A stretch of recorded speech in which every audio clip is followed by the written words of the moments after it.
Passage paper number 1 में एक reading comprehension passage that makes 10 marks. Paper number 2 में 2 reading comprehension passage, total होते हैं 20 मार्क्स। यानी पैसेज अगर हमने अच्छे से कर लिया 30 नंबर पक्के। और जिस व्यक्ति के 30 नंबर पक्के है उसका जेआरएफ कैसे नहीं पक्का हो सकता, ये तो कहने वाली बात ही नहीं है। 30 नंबर पक्के सिर्फ 3 पैसेज करने से। वो सीक्रेट क्या है वही देने आज मैं डॉक्टर है ना इस सेशन में आपके पास आई हूँ on UGC net text book channel. जल्दी से चैनल को सब्सक्राइब कर दो बिकॉज मैं आपके साथ वो स्ट्रैटेजी शेयर करने वाली हूँ जिसके बाद पैसेज के 20/20 नंबर पक्के हैं इन पेपर नंबर 2 और 10/10 नंबर पक्के हैं इन पेपर नंबर 1। लेकिन क्या आप ये जानते हो कि पैसेज लाने के पीछे रीजन क्या है? आज से अगर हम 2020 से पहले के पेपर्स को देखें तो पैसेज इतना फ्रीक्वेंटली नहीं आता था पेपर नंबर 2 में, बट पेपर नंबर 2 में पोस्ट 2020 हमेशा पैसेजेस देखने को मिल रहे हैं। क्या आपने सोचा है रीजन क्या है? तो मैं आपको बताती हूँ, पेपर का लेवल डिफिकल्ट करने का ये एक नया तरीका है जो एनटीए ने यूज किया था। बेसिकली होता क्या है, जैसे ही पैसेज सामने आता है हमें टाइम और घड़ी नजर आती है। हमें ऐसा लगता है यार मुझे पैसेज करना है, यार टाइम लगेगा, पैसेज पढ़ने में टाइम लगेगा, क्वेश्चंस पढ़ने हैं। आप अपने दिमाग में एक बोझ क्रिएट कर लेते हो, यार पैसेज करने हैं मेरे, यार पैसेज पढ़े हैं। द मोमेंट यू से टू योरसेल्फ मेरा पैसेज पढ़ा है यार, मेरे 2 पैसेज पढ़े यार, 3 पैसेज है पेपर में, you know what, psychologically your brain is into pressure. पता है कितना ज्यादा एग्जॉस्टेड मोमेंट होता है जब आपको ये लगता है। एंड दूसरी चालाकी उन्होंने क्या करी, वो पैसेज एंड में डालते हैं, they never put the passage in the beginning. ये दूसरी बड़ी चालाकी करता है NTA, they put the passage eight the and. इसको कहते हैं आपके साथ मानसिक तौर पे खेलना, साइकोलॉजिकल प्ले। सो बेसिकली ये एक तरीका है आप पर प्रेशर क्रिएट करने का। आप पहले ही पेपर में परेशान होते हो, क्या मेरा पेपर टाइम पे पूरा होगा या नहीं। You have 150 questions to attempt in 180 minutes, but paper में कुछ क्वेश्चंस ऐसे होते हैं जहां आपको ज्यादा टाइम लगता है क्योंकि आपसे आंसर मार्क नहीं हो पाता, और उसी चक्कर में आपका टाइम की गति होती रहती है कम। और उसके बाद एंड में 2 पैसेज तुम्हारा इंतजार कर रहे हैं, भाई मुझे पैसेज पढ़ना भी है, मुझे पैसेज करना भी है। वो एक प्रेशर मैंने देखा है आप में से बहुत सारे स्टूडेंट्स को होता है, जिस रीजन से इधर आपका पैसेज रह जाता है, आप अटेम्प्ट नहीं कर पाते या गलत मार्क कर देते हो आउट ऑफ एंजाइटी, क्योंकि आपके दिमाग को ये कंडीशनिंग की गई है कि हर क्वेश्चन को पढ़ना है, फिर पैसेज में उसको ढूंढना और तभी आंसर मार्क करना है। और यही कंडीशनिंग का इस्तेमाल किया है एनटीए ने आपके पेपर में। तो ये साइकोलॉजिकली आप पर एक फियर, एक स्ट्रेस, एक एंजाइटी क्रिएट किया जाता है by putting the 2 passages eight the end of paper 2। वरना स्टार्टिंग में डालो। मैं आपको बताती हूँ, स्टार्टिंग में पैसेज होता है, आप सबके 20 नंबर पक्के होते। The reason being to put it at the end is to play with you, create a pressure and to check whether you are able to manage that pressure or not. और क्या होता है, 70% जनता वो pressure लेने में थोड़ा थोड़ा सा चूक जाता है, 50% जनता तो पैसेज को काफी हद तक गलत ही मार्क करके आती है। तो ये गलती अब से आप लोगों ने नहीं करनी है। सो अब आपको समझ आया what's the reason behind bringing this passage, the mindset of NTA to add these passages to create that fear and pressure on you. Now अब इस स्ट्रैटेजी को आपने यूज कैसे करना, आई गिव यू स्ट्रैटेजी जिसमें 30 नंबर पूरे हैं। सबसे बड़ा सुपर सजेशन ये है कि आपने पेपर नंबर 2 का पैसेज जो है वो स्टार्टिंग में करना है। Trust me my dear students, आप टॉपर स्टॉक को जाके सुनिए, जो आपके लास्ट 2 बैचेस के टॉपर्स है, जब से मैंने उनको ये ट्रिक दी है, the moment I understood it I explain to my students. तो पॉइंट इज, पेपर नंबर 2 का पैसेज आप करेंगे सबसे पहले। मेरे से लिखवा लो, आपके 20 नंबर पक्के हैं, आप पेपर नंबर 2 का पैसेज जो है वो पहले करो। ट्रस्ट मी 20 नंबर पूरे हैं, बचकाने क्वेश्चंस होते हैं, बिल्कुल इजी होते हैं। अगर आप पैसेज पढ़ के भी आंसर दे रहे हो, टू द पॉइंट आंसर्स होते हैं, 20 नंबर पक्के हैं।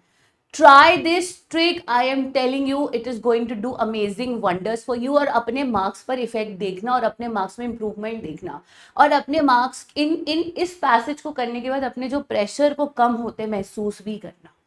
I'm telling you, this is the super trick that you guys should follow for paper number 2. Do the passage first. And in fact, I would say that for paper number 1 as well. But paper number 2 के लिए तो मैं आपको कहूंगी कि पहले ही करो. It's the super trick. ठीक है, ये 20 नंबर पक्के हैं ना, आई एम टेलिंग यू, आपका प्रेशर ऐसे कम होगा और कॉन्फिडेंस ऐसे बढ़ेगा। ठीक है, दूसरी चीज मैं आपको बताने वाली हूं, पेपर नंबर 2 का जो पैसेज है वो आप पहले करिए। अब पैसेज करने का तरीका क्या है, give one quick reading to the passage. पूरे पैसेज को फटाफट से रीड करो और जल्दी जल्दी उसके इंपॉर्टेंट वर्ड्स देख लो। ठीक है, रीड द कंप्लीट पैसेज, जिसको आप स्किमिंग कहते हो, जल्दी जल्दी रीड करना है, ये नहीं अच्छा एक बार राम था, राम जी वनवास गए थे। No, very quick reading, give a quick reading to it and then jump to the question, read the question. उस क्वेश्चन में मेन कीवर्ड को देखो, जो सवाल में मेन कीवर्ड है या मेन सवाल है, और उस कीवर्ड को पैसेज के अंदर ढूंढो। ठीक है, फटाफट से पैसेज की रीडिंग कर लो, आपको समझ आ जाएगा किस पैराग्राफ में किसकी बात हो रही है। ठीक है, इतने पढ़े लिखे हो कि एक रीडिंग में समझ सकते हो। फिर क्वेश्चन देखो, क्वेश्चन में वो वर्ड ढूंढो जिस पर सवाल है, और उस वर्ड को फिर से पैसेज में आइडेंटिफाई करो, फटाफट आंसर मार्क करो। ये आप बहुत आसानी से यूज कर सकते हो अगर आप पैसेज को स्टार्टिंग में कर रहे हो। मेक श्योर आप 30 मिनट्स से पहले पहले 20 से 30 मिनट के अंदर अंदर 2 पैसेजेस को ओवर कर दो। ठीक है, 20 मिनट ओके है, लेकिन कुछ कुछ बच्चे अगर 30 तक भी ले गए तो डरने की बात नहीं है। ठीक है, आप 10 से 15 मिनट में एक पैसेज आराम से कर सकते हो, मैं ज्यादा ही बोल रही हूँ। 20 से 25 मिनट में कुछ बच्चे तो 3 के 3 पैसेज भी कर लेते हैं, बट अगर आपको 20 मिनट भी लग रहे हैं ना 2 पैसेजेस करने में, इट्स टोटली फाइन। 20 से 25 मिनट आराम से आप दे दो तो भी आपके टाइम पे कोई दिक्कत नहीं आएगी। बट मैं आपके लिए एक और सुपर ट्रिक लाई हूँ, वो सुनिए ध्यान से। ये देखिए, जैसे आपने पैसेज पढ़ा, आपका क्वेश्चन है कि इसमें से क्रूशियल चीज कौन सी है, तो आप पैसेज में ढूंढो क्रूशियल वर्ड कहाँ लिखा है। ठीक है, तो हमेशा याद रखना क्वेश्चन जो पूछा गया है, क्वेश्चन में जो मेन वर्ड है उस मेन वर्ड को पैसेज में ढूंढो। The moment you will find that word, वहीं पर उस क्वेश्चन का आंसर छुपा होगा।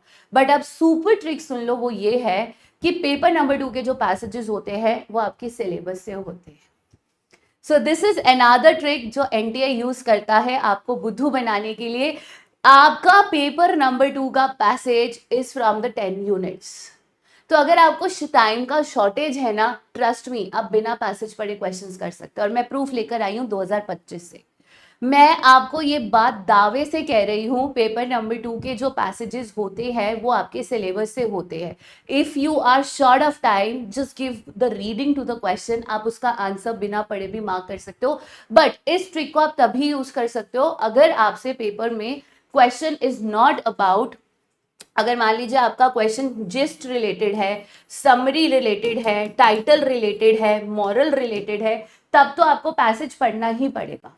And it is always good to read the passage once. ये हमेशा आप पैसेज को एक रीडिंग दो, भले ही टाइम है या नहीं है, और उसके बाद आप क्वेश्चंस देखो। काफी हद तक आप उन क्वेश्चंस के आंसर दोबारा बिना पैसेज खोले भी दे पाओगे। But it is always the best idea to do one reading of the passage. But one reading के बाद आप रियलाइज करोगे कि आप उन क्वेश्चंस के आंसर बिना पैसेज खोले भी दे पा रहे हो। This is the super trick that you know NTA आपके साथ बहुत अच्छे से खेल रहा है साइकोलॉजिकली। पहले तो पैसेज दे रहा है 2, वो भी एंड में। ठीक है, और जब एंड में आप 2 पैसेजेस पे पहुंचते हो, आप देखते हो यार ये तो मेरे सिलेबस से जुड़े हुए हैं। ठीक है, तो देखो आसान चीज सबसे एंड में, वो भी पैसेज के फॉर्म में, ताकि इतना प्रेशर हो जाए कि आप टाइम मैनेजमेंट ना कर पाओ और आपके मुफ्त के नंबर बाय बाय हो जाए। तो ये गलती अब कोई नहीं करेगा जो इस वीडियो को देख लेगा। और अब मैं साबित करती हूँ अपनी बात को, ये पैसेज है आपके सामने, इसको आप रीड कर सकते हो। सो आप देख पा रहे हो, जैसे यहाँ पर इन्होंने कल्चरल प्लूरलिज्म टर्म को यूज करा है, नेहरू जी की कोट दी है, यूनिटी इन डाइवर्सिटी की बात करी है, देन इंडियन कल्चरल को ग्रैंड एंड यूनिक कहा है, गांधी जी का नाम लिया है, द्रविडियन एरिया का बात करा है। सो आप देख पा रहे हो प्रॉपर कल्चर के ऊपर ये पैसेज है। सो यही चीजें हिंदी में भी दी गई हैं, सांस्कृतिक बहुलवाद, then you have everything. Nehru ji की कोट है, वही द्रविडियन युग की बात की गई है, गांधी जी की संस्कृति के ऊपर दी गई कोट दी गई है। ठीक है, अब जरा इस क्वेश्चन को देखो। The embodiment of Indian cultural heritage is perceived in Mahatma Gandhi, Jawaharlal Nehru, Subhash Chandra Bose, Rabindranath Tagore. ठीक है, अब ऐसा क्वेश्चन में आपको एक बार पैसेज को रेफर कर लो। ठीक है, एक बार फटाफट से पैसेज को रेफर करो कि मैंने गांधी और नेहरू दोनों टर्म्स पढ़े थे। ये रहा नेहरू, ये रहा गांधी जी का टर्म। तो ये लिखा Gandhi ji the embodiment of Indian culture, यही क्वेश्चन है, आपने फटाफट इसका आंसर दे दिया गांधी जी। अब अगला क्वेश्चन देखो, ये 2025 का ही क्वेश्चन है। India is a land of dash. अब बताओ, ये आंसर आप बिना पैसेज देखे दे सकते। हमारा देश कैसा है? Unity in diversity. हमारे देश में कैसा कल्चर है? बहुत सारे कल्चर्स हैं, मल्टीपल कल्चर्स हैं। तो हमारे देश में परविसिव इंडिविजुअलिस्टिक नहीं, मल्टीपल कल्चर्स हैं। क्या पैसेज देखने की जरूरत पड़ी? ये 2025 का पैसेज है माय डियर स्टूडेंट्स। ठीक है, अगला, which of the following is not true? India has a common national culture. क्या इंडिया में एक कॉमन नेशनल कल्चर? ठीक है, India has a pluralistic culture. The Pathans have retained their peculiar characteristics over time. Majority culture should dominate the minority culture.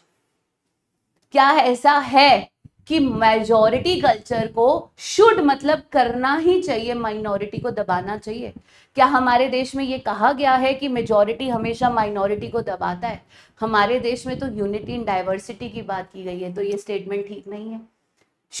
ठीक है, बाकी I hope आपने इस वाले मैराथन के लिए अपने रिमाइंडर सेट कर दिया है। This is one of the major important marathon जो आप लोगों के लिए ऑर्गेनाइज किया जा रहा है। ठीक है, दैट इज टुमारो, कल 3 से 6 बजे तक नॉन स्टॉप 6 घंटे आप मेरे साथ होने वाले हो। इसी मैराथन में से पेपर मिलेगा and the marathon we have covered last Sunday. ये 2 मैराथन्स आपके लिए बहुत ज्यादा इंपॉर्टेंट है। ठीक है, अब ये एक और पैसेज है जो फिनोमिनोलॉजी के ऊपर है, तो मैं आपको इस पैसेज को रीड आप लोग करना, बाद में आराम से इस पैसेज को रीड करना। Now I will take you the question number 1 कि फिनोमिनोलॉजी है क्या। अब आप सबको पता है फिनोमिनोलॉजी एक टाइप की रिसर्च है जहां पर आप लिव्ड एक्सपीरियंसेस को लेते हैं। ठीक है, तो एक टाइप का ये क्वांटिटेटिव रिसर्च हो नहीं सकता, ये एक्सप्लेनेटरी गैप है नहीं, ये कॉम्प्यूटेशनल थ्योरी नहीं है, ये क्या है? Lived experiences, qualitative research. Lived experience means अपने अपने दृष्टिकोण। Option number D is the answer. ठीक है, तो ये आप खुद लगा के देखिए, ये आपके सिलेबस रिसर्च से डायरेक्ट क्वेश्चन है। ठीक है, next is phenomenology, consensus among persons about a perception relates to the concept of validity, reliability, generalisation, usability.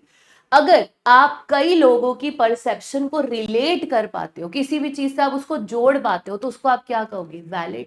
अगर किसी चीज के बीच में सहमति आ रही है, आप मेरे पॉइंट से सहमत हो, यानी मेरा पॉइंट सही है, एक्यूरेट है, जिसको आप वैलिडिटी कहते हो।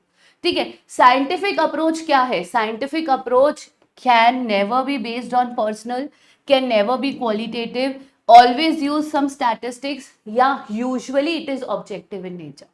अब आप बताओ इसमें से सही आंसर क्या लग रहा है? ऑब्वियसली यूजुअली, यूजुअली मतलब 90% of the time, 90% of the time it is objective mostly.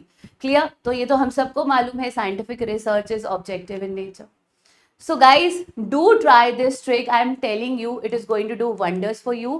तो अगर आपको ये पैसेज का पीडीएफ मिल जाएगा टेलीग्राम पर, एंड मेक श्योर आप इस मैराथन में जुड़ जाएं। इस समय सेल चल रहा है, अगर आप कोर्स ज्वाइन करना चाहते हो, 1 मंथ का price is this, and for December the batch price is this. Use the coupon code HENAD and आपको मिल जाएगा 25% डिस्काउंट। यूपी बीएड की 107 पोस्ट की वैकेंसी आउट हो चुकी है, बैच स्टार्ट हो चुका है, क्लासेस इन रनिंग है, जिसमें आपके जीएस और पेपर 2 दोनों की तैयारी कराई जा रही है। Price is only 3000। Use the coupon code HENAD।